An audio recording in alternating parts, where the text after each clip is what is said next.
انا وهو انسبكشن روبوت ارم. مش عايزك تستغرب من الاسم، استهدى بالله كده واحده واحده هفهمك يعني ايه الكلام دوت. انسبكشن يعني فحص، روبوت ارم يعني انسان آلي. لما نيجي نجمع المعنى كله، انسان آلي يقوم بعمليه الفحص.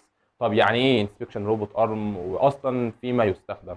زي ما احنا عارفين ان كل منتج بيتم تصنيعه ما بيخرجش فورا للمستهلك، لازم يمر على مرحله الاول انا وهي الجوده، او ان هو يخش ياخد ختم الجوده. والمعنى ان هو ياخد ختم الجوده او ان هو يخش قسم الجوده ان هو بيتم التاكيد ان المنتج دوت صالح للاستخدام او ان هو خالي من العيوب. ودي هنا هي وظيفه الانسبكشن روبوت ارم. وطبعا من الصناعات اللي هي بتعتمد على التقنيه ديت او ان هي بتستخدم الانسبكشن روبوت ارم زي المصانع اللي بيتم تصنيع فيها شاسيهات العربيات. اول ما الشاسيه بيطلع بيبدا يتحط قصاد روبوت ارم او انسبكشن روبوت ارم ويبدا يلف حوالين الشاسيه. اول ما يلاقي ديفكت او اي مشكله في الشاسيه بيبدا يدي على طول مباشره